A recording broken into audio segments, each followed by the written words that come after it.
C'est une séance de travail convoquée ce mardi 26 août par le gouverneur Grace Bilolo dans la salle des réunions au 4e niveau de l'hôtel du gouvernorat, réunissant toutes les parties prenantes dans la phase du parachèvement du stade Lumumba.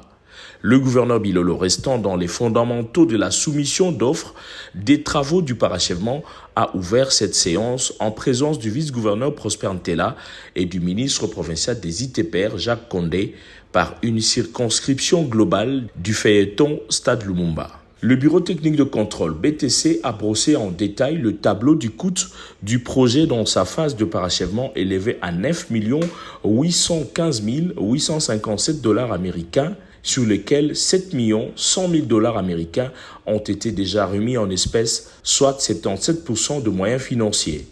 Le gouvernement provincial devra verser par la suite 2 986 222 $ américains à l'entreprise en termes de continuité une fois l'objectif atteint, a insisté le patron de la province. Pour lui, Sodimas devrait atteindre le seuil de travaux relatif aux moyens fournis avant d'entamer un quelconque ajout. Sodimas s'est montrée adhérente aux avis de l'autorité provinciale de poursuivre dans le rationnel, le pragmatisme et le réalisme. L'initiative du gouverneur était salutaire parce que nous avions toujours souhaité avoir une séance de travail.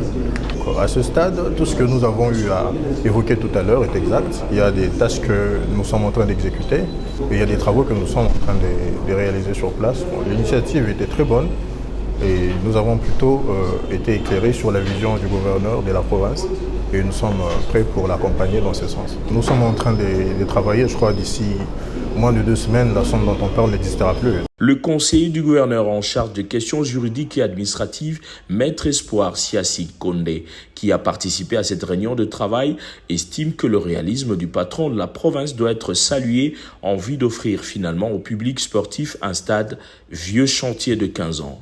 Le gouverneur s'est comporté en bon père de famille. Il a entendu les cris de sa population dont il a la charge de gérer et il en a répondu tout en faisant un état des lieux actuel.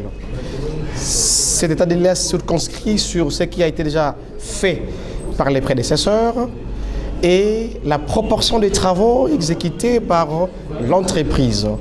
Et le BTC, qui est le bureau de technique de contrôle, comme un organe attitré, expert en la matière, a dit dégager le solde que l'entreprise Sodimas doit à ce jour à la province à titre des travaux.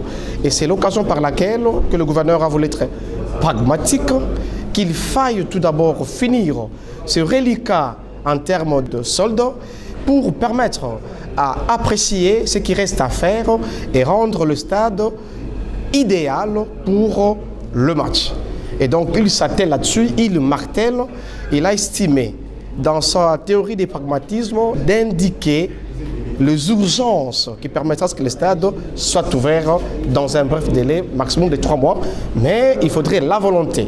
Alors la volonté dans le sérieux de l'entreprise Sodimas, qui est une de notre province, dont on voudrait également préserver.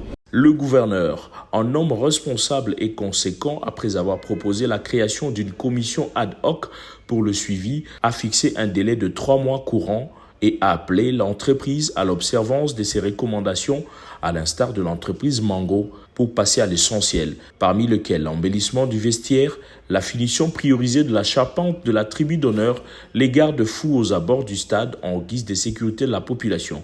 Aux côtés des entreprises contractantes, la division des ITPR, des sports, la société civile et les dirigeants des clubs étaient également de la partie.